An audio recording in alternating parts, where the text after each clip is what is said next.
غزہ میں 15 ماہ سے جاری قتل و غارت کا سلسلہ بند ہونے کے قریب ہے اور جنگ بندی پر عمل درآمد شروع ہو گیا ہے۔ عرب میڈیا کے مطابق اسرائیلی افواج جنوبی غزہ میں رفح سٹی سے نکلنی شروع ہو گئیں۔ اسرائیلی فوج مصری سرحد کے ساتھ فلاڈیلفیا راہداری کے ساتھ موجود رہیں گی۔ لٹے پٹے فلسطینی تباہ حال گھروں میں واپسی کے منتظر ہیں۔ اسرائیل کی وحشیانہ بمباری سے بستیاں، ملیہ میٹ، گھر، اسپتال، اسکول اور کالج کھنڈر بن چکے ہیں۔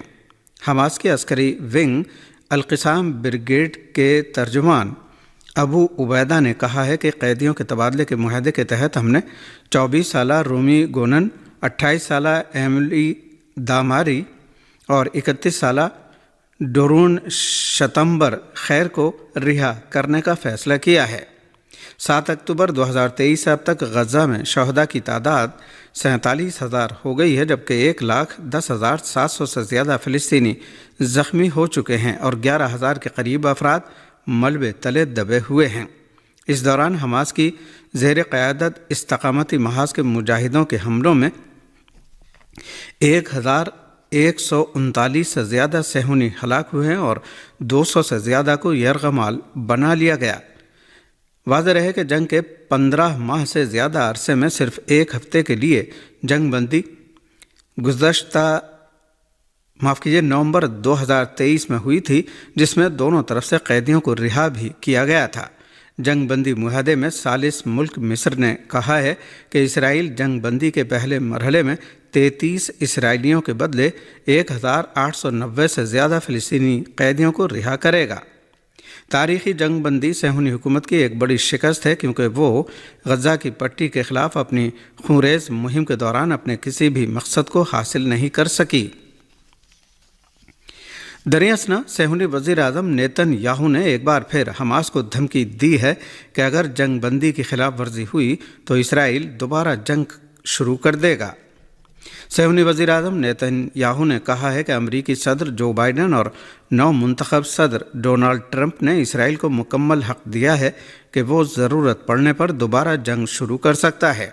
نیتن یاہو نے مزید کہا کہ اسرائیل اپنے اس حق کو محفوظ رکھتا ہے اور اگر تحریک حماس جنگ بندی کے دوسرے مرحلے میں رکاوٹ ڈالے گی تو ہم جنگ دوبارہ شروع کر دیں گے۔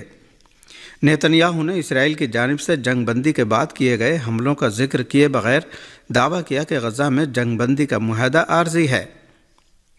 انہوں نے کہا کہ یرغمالیوں کی واپسی ایک نیک مشن ہے، اس کے باوجود ہم حماس کے خلاف اپنی جنگ جاری رکھیں گے۔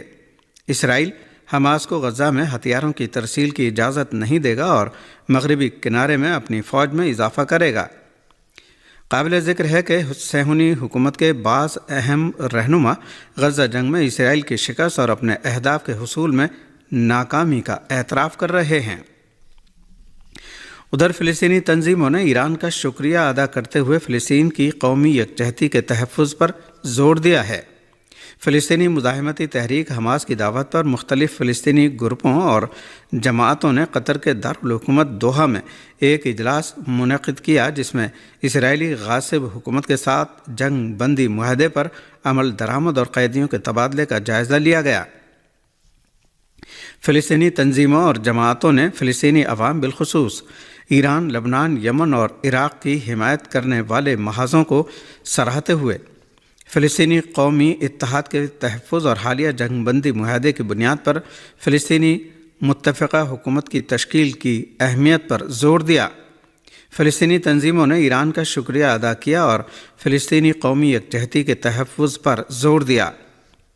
حماس کی سیاسی کونسل کے سربراہ نے الاقصی طوفان آپریشن اور غزہ کے مظلوم عوام کے خلاف صہیونی حکومت کی نسل کشی کو فلسطینی کاز میں ایک اہم موڑ قرار دیتے ہوئے کہا کہ صہیونی حکومت کی غزہ کے مظلوم عوام کی نسل کشی اور جنگ کے خلاف الاقصی طوفان آپریشن ہمیں خطرات کا مقابلہ کرنے کے لیے متحد ہونے کا باعث ہے اور فلسطینی کاز کو آگے بڑھانے کے حوالے سے یہ اجلاس فلسطینی قومی اتحاد کے بارے میں ایک جامع پیغام ہے۔